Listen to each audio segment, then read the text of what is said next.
folks, hi and welcome to the fourth annual Spring into Action, obviously now slightly renamed into Summer of Action. And so I'm just so thrilled that you all are here. I'm John Hoadley in the state rep for Michigan's 60th district, and I have absolutely loved serving the people of Kalamazoo Township in the Portage for the last 5 years in Lansing. And my career before doing this work as a state legislator has always been about bringing people together to advocate for big change. And so whether that's LGBTQ equality, whether that was other civil rights issues, working on trying to defeat the discriminatory marriage amendment in my home state of South Dakota, to doing work across the country, or right here in Kalamazoo fighting for local non-discrimination ordinances. Like, taking action has been just a part of what I've been doing my whole life. And so this event really sprung from that spirit. And, like I said, this is our fourth time doing this. And I just want to remind you what it was like. Remember 4 years ago, it was coming off of a disastrous election with President Trump heading to the White House. And I just remember, like, for me and so many other people, we were coming together, and the question we were asking is, what can we do? What is the concrete action that we can do to make change? And so we were showing up at the rallies. We were showing up, in rallies against the Muslim ban. We were showing up at rallies for science. We were showing up at rallies against the attack on women's reproductive freedom. We were doing the work, and Spring into Action at the time came out of that same purpose. It was a chance to pull together and highlight great people all across Southwest Michigan who were doing work to make sure that we had reproductive health care access, clean water and air, workers' rights, LGBTQ equality, and important racial justice work across the whole region and the whole state. And so obviously things are a little different this year. I would love to be like shaking hands and hugging you and being there in person. But as you know, we got to put the health and safety of Michigan first. And that also means that this event is going to just look a little different this year. So thank you for being such troopers in figuring and innovating and how we keep doing to make sure that eventually, we are meeting in person again next year, because there's been a change of leadership at the federal level, and actually making sure that we're following science and public health recommendations like we are here in Michigan under some incredible state leadership. So we've got a fantabulous lineup of speakers this year. We're going to be starting with some conversations from people in the state of Michigan and from across the country about why this race is important and how you can take action. So, later you're going to be hearing from some friends of mine, folks like Senator Gary Peters, Lieutenant Governor Garland Gilchrist, Congresswoman Haley Stevens, and Democratic State House Leader Christine Gregg. You're also going to be hearing from some organizations and heads of folks who are working on organizations that take action. So people like Dr. Abdul El Sayed, Vice President of SEIU Healthcare Michigan, Ken Haney, and the Michigan League of Conservation Voters Executive Director, Lisa Wozniak. And you're also going to hear from some national progressive elected leaders who understand how important this race is, including Senator Kamala Harris, Congresswoman Pramila Jayapal, and Congresswoman Sharice Davids.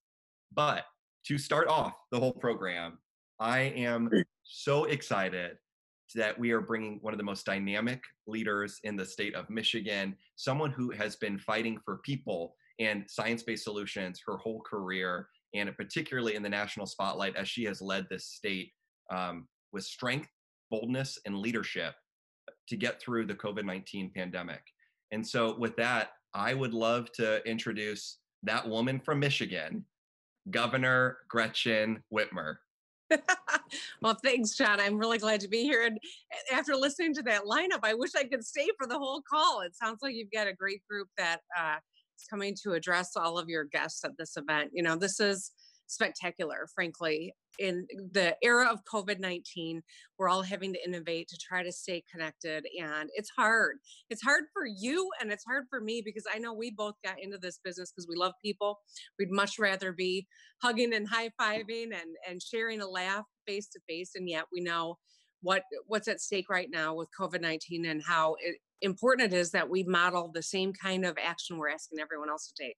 So I'm really glad to be here with all of you. And I'm glad that you're all here because supporting John in this year is absolutely critical. As we think about some of the strides we made in 2018, we have to continue making strides in 2020. And picking up the sixth would be an incredible boon to the agenda that we all care about. And sending John, he's a phenomenal advocate who I've had the pleasure of working with over the course of his time in the Michigan legislature. And I think he's primed and ready to be, a hurricane when he gets into Washington, D.C. So I'm excited about that. And I think that it sounds trite. We say it every single election. But the fact of the matter is, this election might be the most important in modern history. It truly is going to determine what way our country goes. It's going to determine our standing globally. It's going to determine my kids' future and theirs as well. And I think that having had a front row seat to this administration in the midst of a global pandemic when we should all be pulling together and seeing the petty partisanship when lives are at stake is just inspirational for me to make sure that we send every Democrat we can to Washington, D.C. And that goes from Joe Biden at the top of the ticket to Gary Peters to John Hoadley and sending more Democrats into Lansing too, because the agenda that we all care about is the biggest obstacle for us at the state level is the legislature. I'm not talking about John Hoadley, of course, or Chris Gregg when she gets on the call. So I think in 2018, we created the blueprint to win Michigan. It's about showing up, and showing up's harder in a global pandemic. And so being creative about how we do that, showing that we have a plan to address the dinner table issues that everyone's, constantly worried about and worried about now more than ever.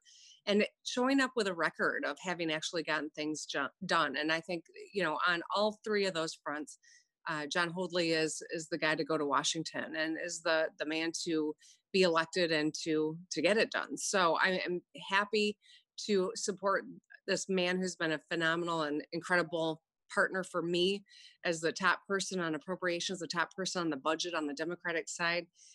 He's had my back, and that's why when he said, "Would you have mine here?" Absolutely, the answer was. So, John, I want you to know that I'm grateful for everything that you've done.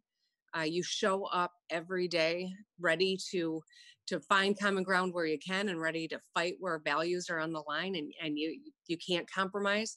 And I'm proud to be a supporter of yours and awfully proud to be here with all of you. Well, I'm so glad that you're here. And, I know that your time is limited today, but, I just think about all the things that we've been through together, just in the first half of your tenure here and, major legislation. We've had our share of budget shenanigans and, of course, COVID-19. But I got this question from so many people. And so I feel like I have to ask you, what's it like being portrayed on Saturday Night Live? Oh, we're going to start with a hard hitting question. That's funny. I love Saturday Night Live, especially in election years. And with COVID-19, it's really a bummer that we can't have, at least some of that relief on Saturday evenings. And I've always enjoyed it. Being portrayed on it is a little less enjoyable. But I say that in jest. I think that Cecily Strong did a nice job, and they got the accent a little bit wrong, and they wrong. So I conspired with Larry Bell to send her a case of swag from Bell's beer so that if she ever portrayed me again, she'd do it with Michigan beer. Well, I was glad to see, I did see the correction the next day come out. And so I did appreciate that. So she was nice about it. We've communicated, a couple times since then. It was really nice. So, well, this event is ultimately about action, right? And one thing that I've admired is the fact that you've been able to accomplish a lot, even with, frankly, a lot of my colleagues in the legislature who were trying to slow you down. And so, I'm thinking about for the people on this call and, in the campaign, what are maybe, 2, 3 tips that Democrats or progressive activists could try to make sure that that we can make change, even with people don't always agree with us. Hmm. I think it's the perennial internal debate that we all have. When I've been in many caucus rooms where there is this debate that happens, are we supposed to be reflective of the districts that we were elected to represent? Or are we supposed to lead and convince the people who hired us that we're doing the right thing? And I've always subscribed to the belief that half the reason people vote for you is where you stand on issues. The other half is to elect you for judgment, and you're supposed to go with your conscience and your constituency and your caucus. But all three of those things are equally important. At the end of the day, having a righteous position is important and it's powerful. But if it's all you have, then it doesn't really improve the quality of people's lives. And that's why I think it's important to um, have that internal analysis about where are the values you'll never ever be able to give on. We saw that, John, when the Elliott Larson Act was trying to be amended, and at the last moment they took out the trans community. And I remember the Republican leader coming over to me saying, "Well, you'll get most of what you want." And I said, "You just don't get it. This is about core values, and this is a community that's not going to leave the most vulnerable part of the community behind."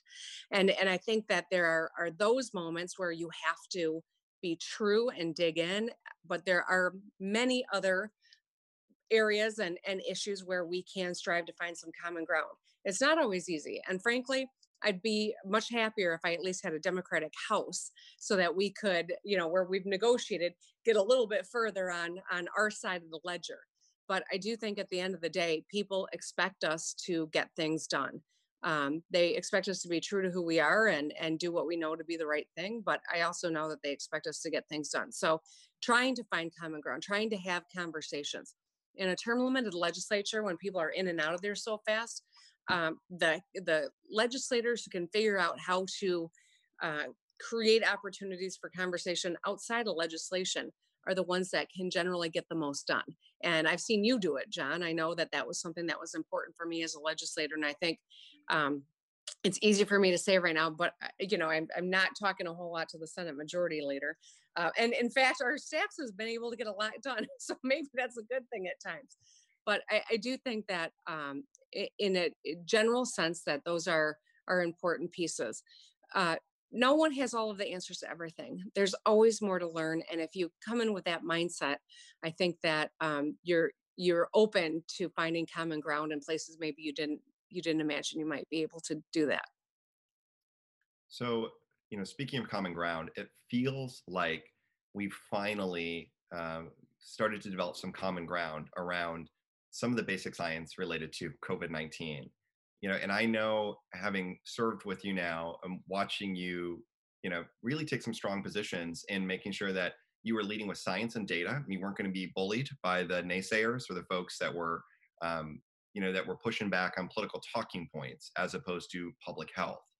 And I've been really impressed, the early adoption of Mask Up Michigan and the work we did to get more folks, wearing masks in public. It seems like we're now finally starting to see a shift at the, both in the state of Michigan at the national level, with so many people recognizing it's a simple thing we can do to help everybody stay safe and healthy. And I guess one of my questions, though, is with everybody hashtagging, Mask Up Michigan. Um, have you seen a couple of masks that you particularly like? Oh yeah, I think that there are a lot of great masks out there, and even in today's press conference, I was extolling the need to, the virtue of masks and the need to do it. And I said, and if you don't like wearing masks, right? I hate masks on your mask, but just wear it.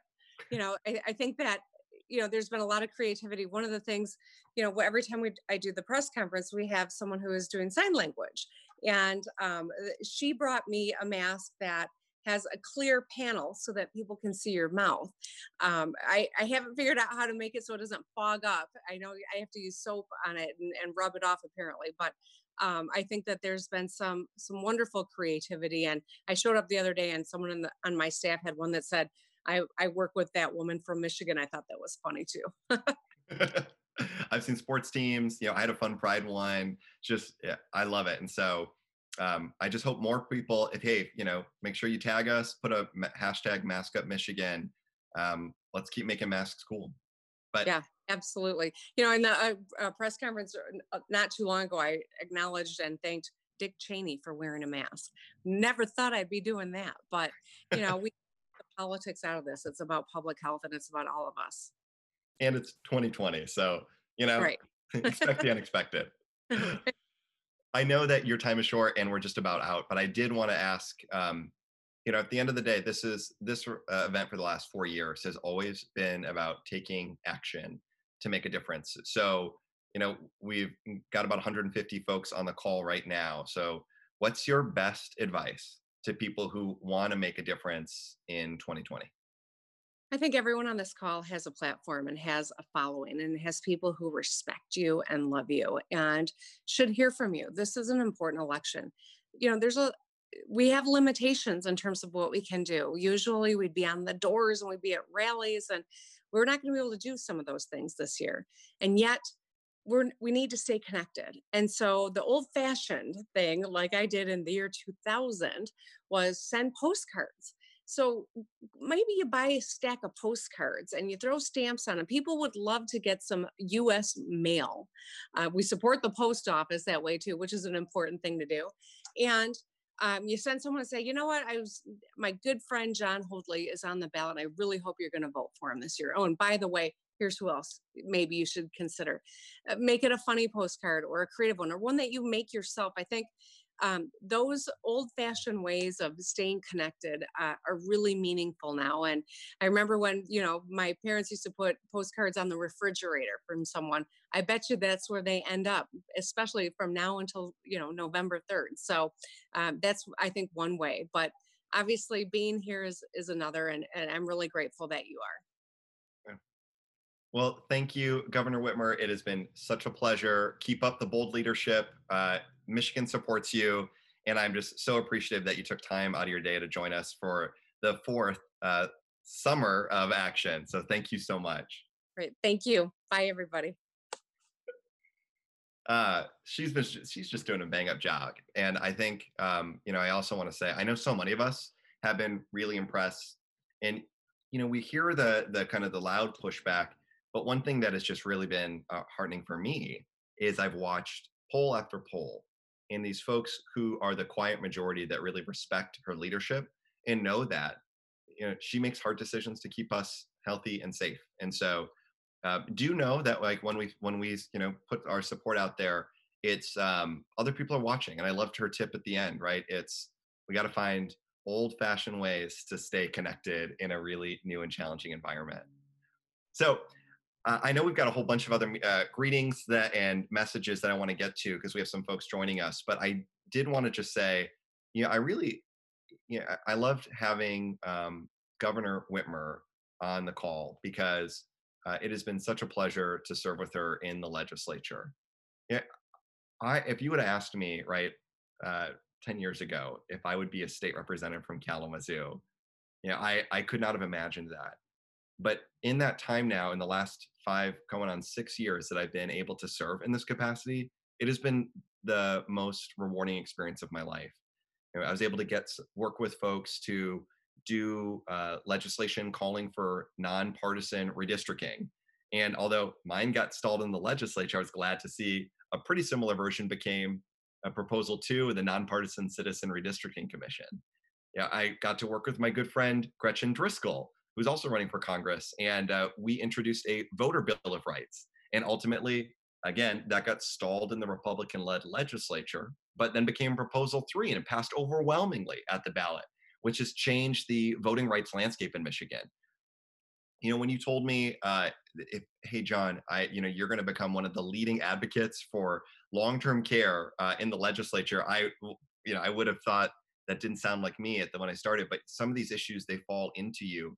And I have now developed a passion, and we built a bipartisan caring majority that was able to spearhead funding for studies, concrete policy proposals, and more slots so seniors can age with their homes in dignity.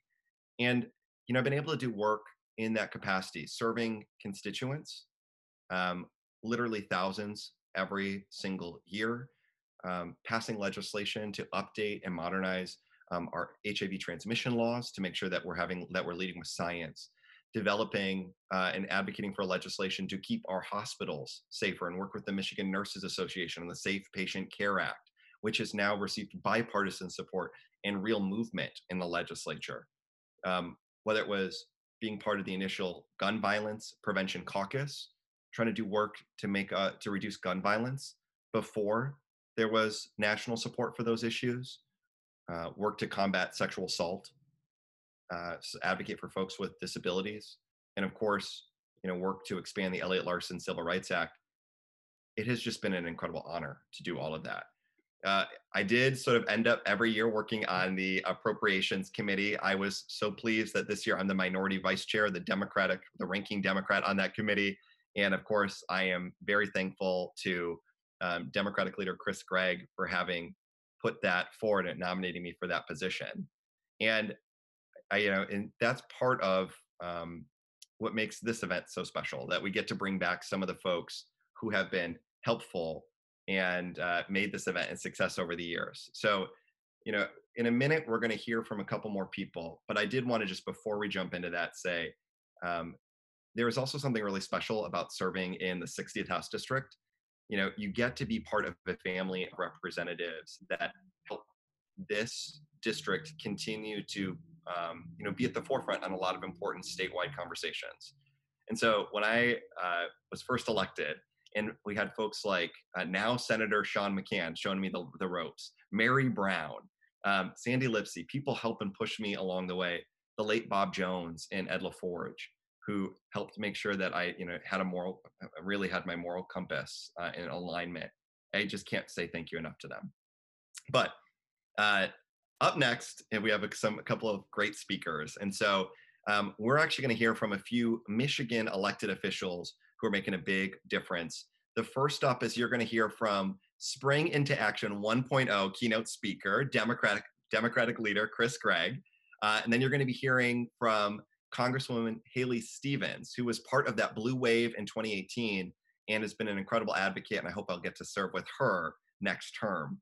After that, you're going to hear from last year's Spring Into Action keynote, Lieutenant Governor Garland Gilchrist. And then finally, to close out the next sort of set of speakers will be Senator Gary Peters, who was Spring Into Action 2.0 keynote. And so with that, let's turn it over to Chris Gregg.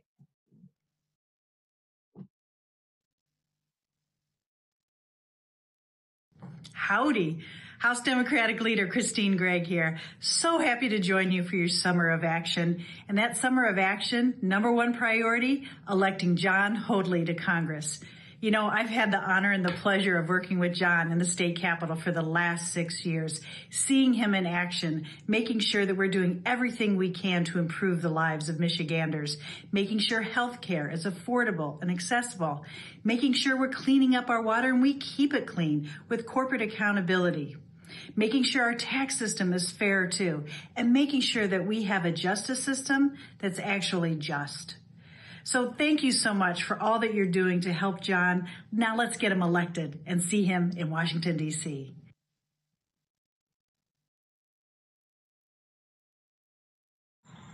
Hi, everyone. It's Haley Stevens. I'm so fired up about what we're going to do this November. I'm over here on the east side of the state, and we're seeing what you guys are doing in the Kalamazoo area, getting out the vote, mobilizing voters, informing voters, and connecting in any way that is safely and possible. I want to let you know something. We are ready for change. We need more change. We need a congressman who's going to be standing up for equality, who's going to take on the common sense gun safety legislation and get it done for us and address climate change. We have so much work to do. We're sending a new president to the White House. We're re-electing a Democratic senator, and we are resending a Democratic congresswoman with a Democratic congressman to the House of Representatives this November. So let's get it done. Thank you all so much.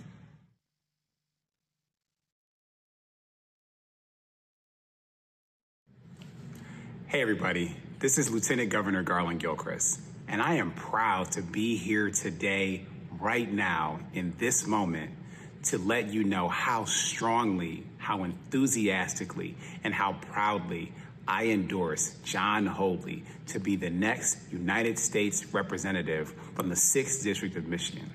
John Hoadley embodies everything that we need in public servants right now.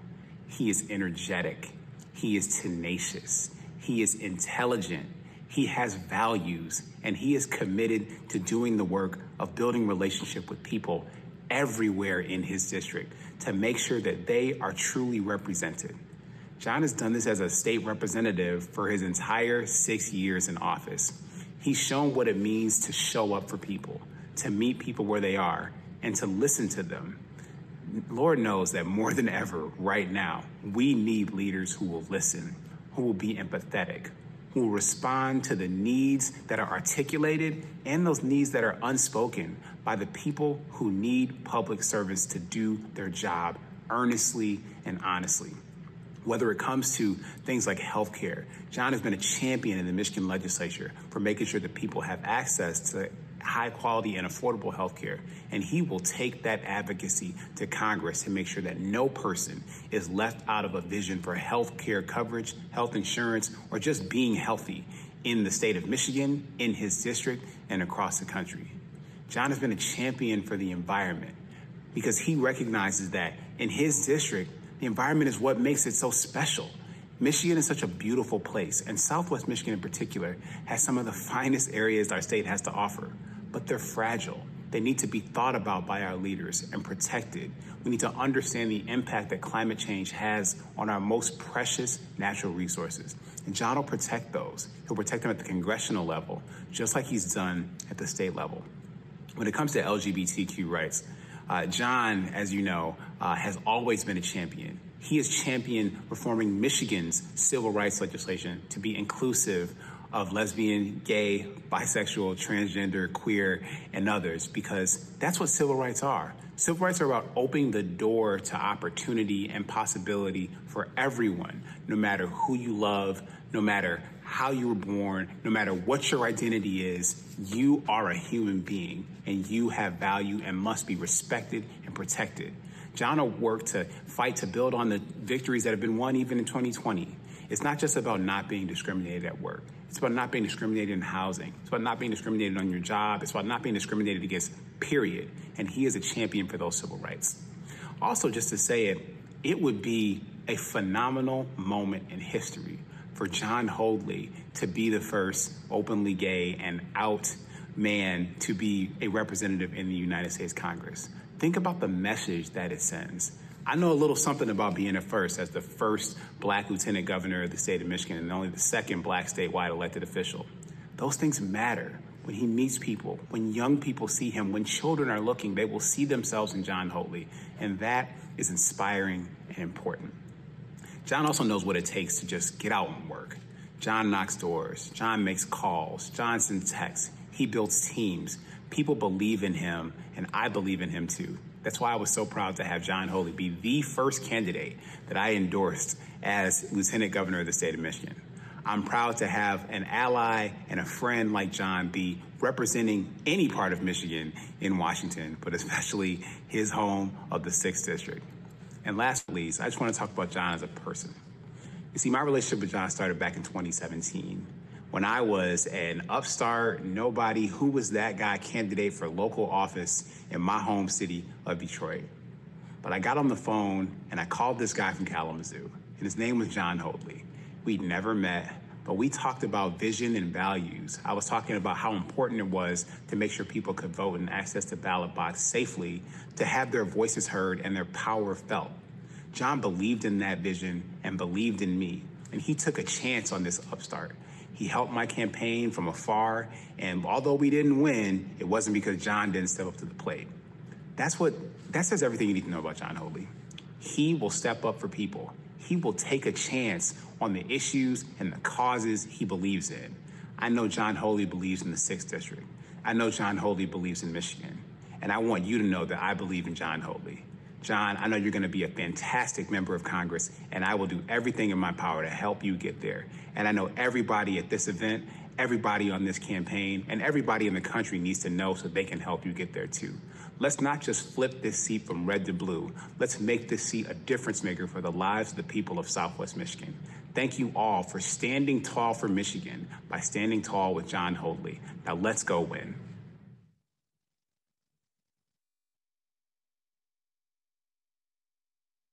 Hello, everyone. This is Senator Gary Peters, and I'd like to thank Representative John Hoadley for inviting me to join the Summer into Action event, and for his continued work for the people of the state of Michigan. While representing the 60th District, John has been a strong advocate for his constituents in Portage and Kalamazoo, and a leading voice in the fight for fairer elections, increased education funding, and a stronger middle class. You can always count on John to put Michigan and the communities he represents at the very center of his decisions, which is why he'll make a great congressman.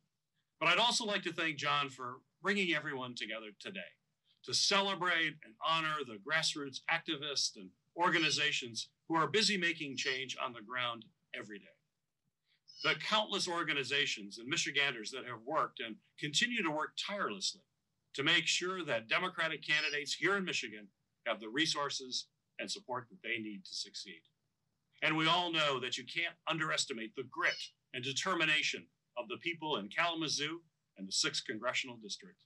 Now, I know that things are a little different this year, and that means that we're all going to have to work twice as hard. And the important work that you're doing every single day, organizing on the ground and online, will be what puts Democrats over the edge in 2020. To take back the White House, flip the United States Senate, increase our majority in the U.S. House, take over the Michigan House and the Michigan Supreme Court. It couldn't be more clear how much is at stake in this election and how critical it is that we elect people that are going to fight for all Americans. We're at a pivotal moment in our country right now, both with the coronavirus pandemic and how everyone, regardless of their racial background or economic situation, can achieve the American dream. We are in the fight for the future we want to see for Michigan and our country. That's why we need to work together to fight for our small businesses, to get families the relief they need, and move together to make the reforms that we need to make the promise of justice and equality real for everyone. I know we can get it done, especially with a group of phenomenal organizations and organizers, volunteers, and elected officials like John Hoadley. Thank you again for allowing me to join today's events. It is truly an honor to serve all of you in the U.S. Senate each and every day. Now let's go and win this thing. Well, you heard it. Tons of incredible folks, people that have all made appearances before, and folks that I'm excited to work with. And so, there's just so much at stake. You've already heard it from them. Now, I do want to sort of bring it back to where this all started, right? At the core, Spring into Action is about activism and taking grassroots organizing and grassroots organizations and finding ways to stay plugged in. Because we know it's not just about voting a couple times a year. That's important. But it's about doing the work to make change, having those important conversations. My background has always been as an organizer and an advocate. I mean, obviously, I got into a lot of this work because of work I was doing on LGBTQ equality. But the thing that organizing taught me was the importance of organizations and building movements to actually advocate for that change in the long term. So, before becoming a state representative, I met so many people here on the One Kalamazoo campaign, which was our campaign to make sure that fairness and equality were written into the ordinances of Kalamazoo. And, we've now had those laws on the books for over 10 years. And what's so inspiring is that when we took those steps together 10 years ago to pass those ordinances, we went from, being the 17th municipality that in the state of Michigan that had passed some sort of inclusive ordinance to having over 45 of these LGBTQ inclusive non-discrimination ordinances across the state of Michigan. I mean, that's what this is all about. It's about bringing people together to make change. And so I'm thrilled that we have a ton of organizations that are coming together who I've been partnering with to make change for years, make change right now. And so, we have a number of groups that have been endorsing the campaign. And so if you're a member of one of these organizations, I hope that you can, continue to support them and find ways to actually bring more folks into this work. I think Kyle was going to put up the slide of the number of organizations that are supporting us, right? Whether it's groups like Clean Water Action, League of Conservation Voters, Sierra Club, our friends in the environment, they're stepping up to make a difference. Of course, LGBTQ equality organizations like the Human Rights Campaign and the Victory Fund stepping up in a really big way, or the Equality Caucus. Progressive organizations such as, looking at End Citizens United, the Progressive Women's Alliance, Democracy for America, the Turnout Project, groups that have been pushing for us to have these conversations, veteran groups like Common Defense, so many of our friends in labor who are backing the campaign, whether that was like the Michigan Nurses Association, who stepped up literally on the day I announced, to groups like the Communication Workers of America, our teachers, and which means so much to me coming from a family of teachers and educators, MEA, the National Education Association, AFT Michigan, just group after group. Please take a minute and support these organizations that you can, and then find ways to bring more people into this work, because it's these types of organizations that are building that movement for change. And up next, we've got a couple of people that have been leaders in that movement for change. I should mention, the number of elected officials that are also helping us out. And so, you've already heard from a few of them, but also, folks like other members of our delegation, whether it's Rashida Tlaib or Andy Levin, former Congressman Mark Schauer, our Attorney General Dana Nessel, local leaders like Sean McCann and Bobby Hopewell, but U.S. senators, the number of elected leaders that are coming together to make change on here is critical. And so I want to actually highlight just a couple. I'm going to set the next sort of segment that we're talking about has a couple of great national leaders. You're going to hear from Dr. Abdul El Sayed, SEIU Healthcare Michigan Vice President Ken Haney, and of course, Michigan League of Conservation Voters Executive Director Lisa Wozniak.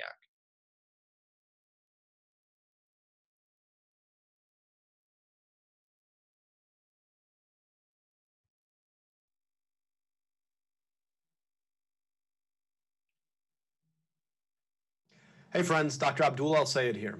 I want to tell you why I am so excited to endorse my good friend John Hoadley for Congress. I don't have to tell you that we are in the middle of one of the worst pandemics in modern history. And that pandemic has disproportionately impacted low-income people and Black and brown people across our country. If we're serious about doing the work of recovering from this pandemic, then we have to be serious about equity as well. It means reinvesting in public health to make sure we are focused on addressing the deep inequities in health and healthcare across our country, focusing on empowering Black and brown communities across our state and country. And then we have to rethink the way we do healthcare. For too long, corporations and their profits have dominated at the costs of people and their providers. We can do a lot better. John knows that. And that's why I'm so excited to support him. I hope that you will too. I look forward to calling him Congressman Hoadley.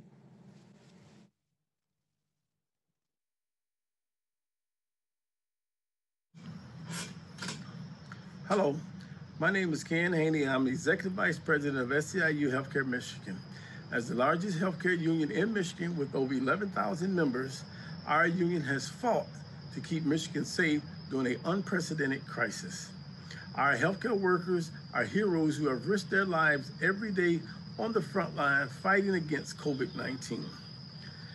There needs to be someone in office who understands our healthcare system and who will fight every day to keep our frontline workers safe.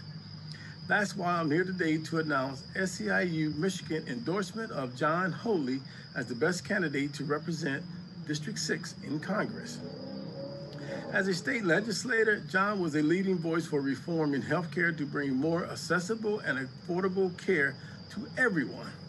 He's a staunch supporter for labor and has fought for unions like SEIU every day he represents Michigan in office. In 2018, John built a bipartisan coalition to pass legislation to conduct a landmark study of long-term care in Michigan and explore and propose real policy solutions for the state to pursue. That's the kind of change we need and deserve in Michigan. We will need someone to put back together both our healthcare system and our economy in 2020 and beyond. John Hoadley will put people and community back at the center of our decisions and face the future and our country challenges head on with fresh ideas. Thank you.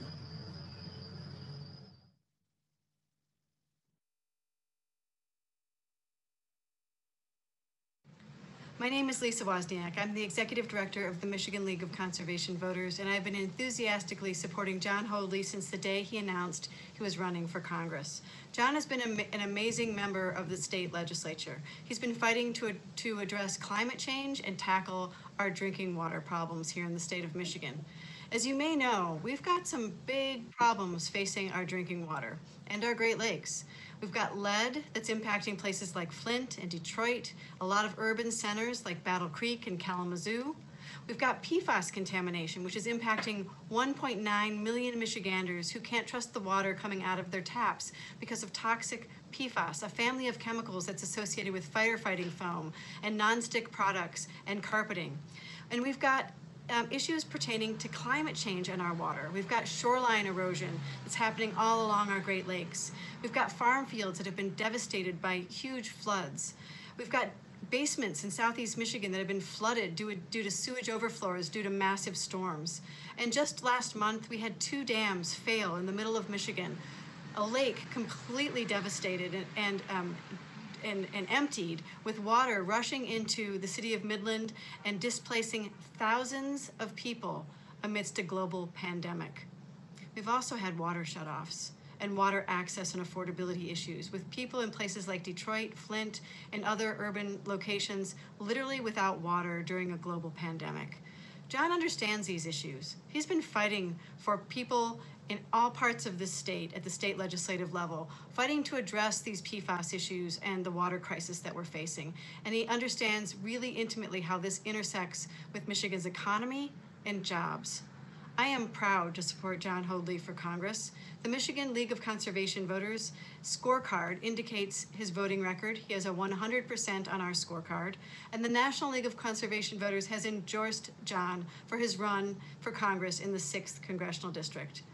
I hope you'll join me in supporting John Hoadley for Congress.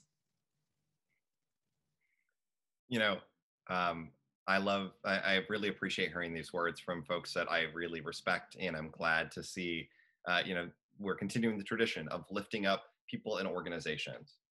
Look, I know we're getting close to kind of being done with our time together, but it would be a mistake if we didn't talk about just really what's at stake here.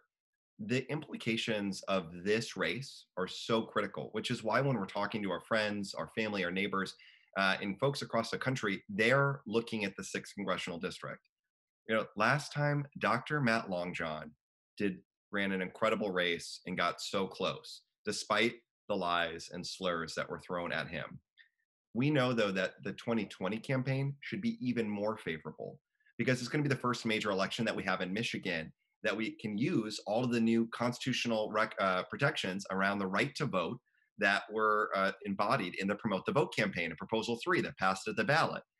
And so, we as a team and the field team and so many people on this call, you've been incredible in helping us actually start testing that work out. We've been making phone calls and text messages, and back in the before times, we were able to knock on doors.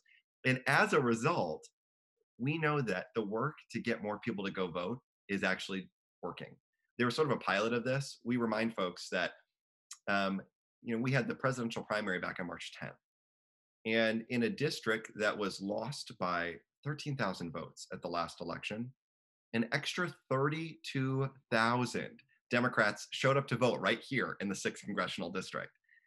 And so, when you start looking up and down the ticket, there's so much that is at stake right here in Southwest Michigan. Look, we know I would love to leave a state house majority to my colleagues as when we go off and serve in DC, and we can do that because there's a number of districts that are ready to flip, and I see candidates on the call right now that need your time and support. We even have what's considered by everyone in the state the top pickup opportunity in the whole state right in our backyard. We also know that the voters that we turn out will likely decide statewide votes, whether that's for the state Supreme Court or for folks like Gary Peters and Vice President Joe Biden. So for folks that actually want to make sure that we, stop Mitch McConnell or that we beat Donald Trump, investment here makes the difference. The phone calls, the texts, everything we're doing together is actually has national implications. And so that's why there's a number of folks across the country who are really focusing on this race. And you're going to hear from just a couple of them right now. So up next, you're going to hear from Congresswoman Sharice Davids, who's the first woman of color in the LGBT woman of color elected to Congress. You're going to hear from Congresswoman Pramila Jayapal, who's the co-chair of the Progressive Caucus nationally. And you're going to hear from U.S. Senator Kamala Harris.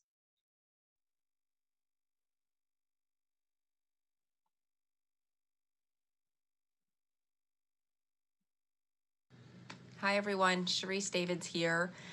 I am so proud to support John Hoadley for Congress in Michigan's 6th District. We need strong leadership in Congress, and I know John's going to fight to help people get access to the health care that they need, help get big money out of politics, fight for LGBTQ rights. And right now, more than ever, we need a strong Democratic majority in the House, and John's going to help us get there. I hope you'll join me in supporting him.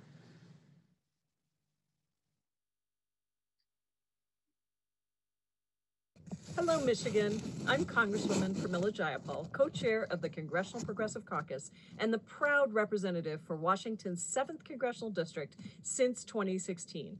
I'm also the first South Asian American woman to serve in the United States House. I'm one of only 14 naturalized citizens serving in Congress today, and one of only 79 women of color who have ever served in Congress. I'm so honored to join you today and very excited to have endorsed your next Congressman, John Hoadley. Our work together is happening at the most important time in recent history. We are in the midst of a triple pandemic, a public health crisis that has taken more American lives than we lost during the First World War, a mass unemployment crisis that has seen more than 43 million people lose their jobs. And with those loss of jobs, at least 27 million have lost health care because of a cruel for-profit healthcare system that ties jobs to healthcare. And of course, that's on top of the 87 million Americans that were already uninsured or underinsured. And as is unfolding on the streets across our country, we are finally facing up to the horrific legacy of white supremacy, racism, police brutality, and anti-Blackness in the United States. This is a moment that calls for bold progressive ideas, not half steps and half measures that only help half of the people. We need to respond by not just reforming our broken systems, but by rebuilding them. And to do this critically urgent work, we need to elect more progressives to the House of Representatives. And that's why I'm so proud to support John.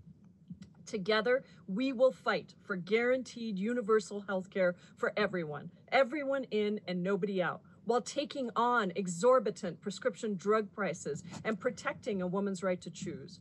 Together, we will do the real work to bring about an economy that works for everyone, with a living wage, equal pay, strong collective bargaining rights, and safe working conditions for everyone.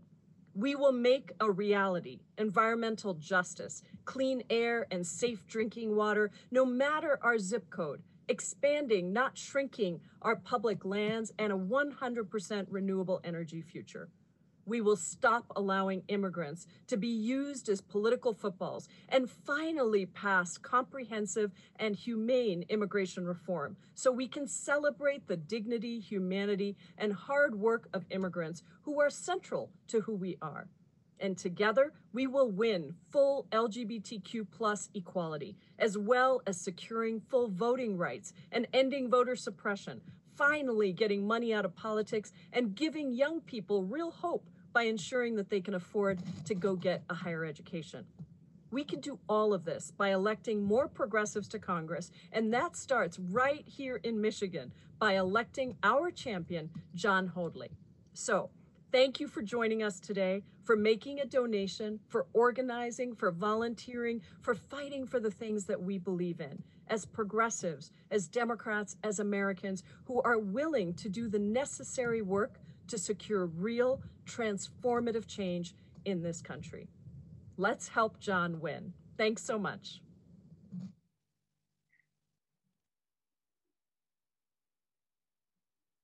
Hey, Michigan Democrats, listen, we have to elect John Hoadley in November. This is the most important election of our lifetime, and John has been a fighter for affordable health care, to lower prescription drug costs, to take care of our environment and protect our environment. So let's do everything we can. Whatever you can do to help him, please do. Let's get him elected in November. I'll see you later. Oh, I love that. I just think the message is so clear, right? I would be thrilled to get to serve with any of those incredible leaders. And so, I just want to thank you for helping us continue on to where we're at. But this has always been an event that is about raising funds and raising awareness. And so I do want to, before we move on and sort of start wrapping things up, I do want to make sure we take a minute to thank our sponsors. We have an incredible group of people who have helped fund the work that we're doing. And so we want to just take a minute to make sure that we recognize those folks. First up, our champions, people who stepped up in a really big way to help us with this event.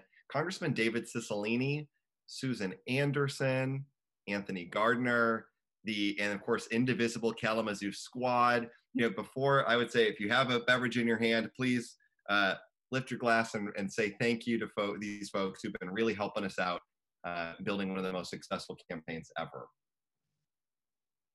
Now, we also had a number of hosts that have come on and stepped up, both in terms of their contributions in recruiting more folks to join us. And so Paul and Alice Asmus, Roxanne Berry, the Honorable Mary and Don Brown, Catherine Ellenbogen, Dr. Sven Erickson, Jim and Bev Haas, Barb and Robert Havira and Shirley Coleman, Michelle Davis, Dr. Amelia Katansky, Rob and Donna Keller, Mark and Donna Odersluth, the Honorable Bill and Jerry Schmay, Dr. Anise Strong, Bruce and Diane Vincent, and Greta Van Bree. Thank you for hosting this event and really helping us raise those funds. The last thing I just note is that we've been just overwhelmed with the number of supporters, people who stepped forward in a major way. So I hope you take a minute. I hope you recognize many of your friends and family and colleagues, people who have donated specifically to this event to try to help us, continue to do this work. And so a huge thank you to everybody who continues to step up. We could not do this work without you. So the last is, I do want to thank people who took time out of their day, either in person or with a recorded video, to join us, right, for the 4th annual Summer of Action.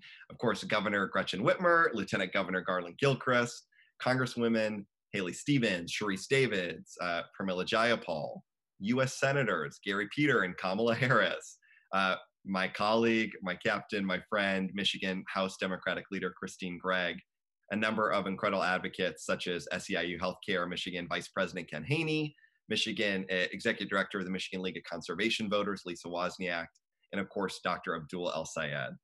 So, look, I think you've heard it, and I want to just say how much I appreciate you taking time out of your Thursday to be here.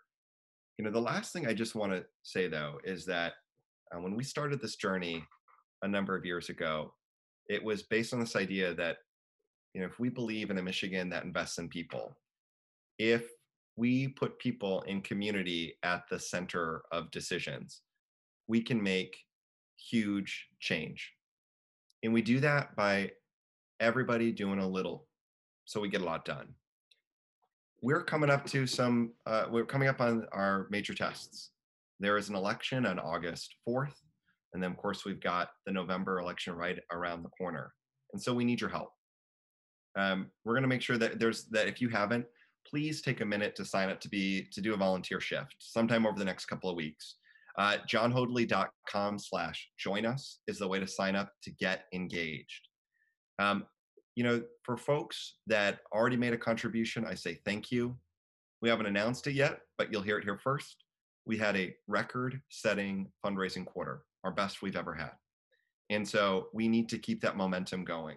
If you're able to donate again, or if you know someone who can, our next big deadline is coming up on July 15th. So anything you can do makes a huge difference. And then last but not least, it really is about voting. I mean, because that's what this all comes down to, getting our message out and making sure folks can vote. So if you haven't had a chance to fill out your absentee ballot, mine just arrived, we're encouraging everyone to vote by mail. In Michigan, we fought for these freedoms. And so now everybody has the opportunity to vote by mail. We have plenty of time. We'll drop the link for you to request your ballot if you haven't done so yet. Make sure that you're letting a friend know. And when they do, talk about why it's important that we have their support come August and into November. So I guess I'd say this, right? Governor Whitmer said it, and I know that it's been said before. Every election is the most consequential election, but it really is. Coming from a family of teachers, I know sometimes you have to study for the test, and sometimes there are big tests that make a difference. And the elections coming in August and November are some of the biggest tests we'll face. The challenges that we're confronting right now are so much bigger than any one of us. And government should be the place that we come together to tackle those biggest challenges. Whether it's about making sure that we cover healthcare for people with pre-existing, like Chris and me and our family, whether it's about tackling the climate crisis, where we have a shot clock, or drinking water crisis, so people can feel safe drinking the water out of their taps. It all comes down to the choices that will be made over the next few years that could impact the next 10, 20, 200 years. And those choices start with who wins in August and who wins in November. So I need your help. Please figure out what you can do to continue to make a difference. Please dig deep, spread our message, help share the word on social media and in person or with your friends and family, however you can. Let's use the rest of the summer to make change that will impact the rest of our lives. This tonight has given me so much strength and hope and love. It's been incredible seeing everybody here. From the bottom of my heart, I want to say thank you. I do want to just take a minute and say thank you to the whole team that has been putting this together. I know we have a ton of our summer interns who've just been doing an incredible job on the call as well. I see you. I appreciate you. You're doing amazing work. And let's run through the finish line together. Thank you, everybody. Have a wonderful night.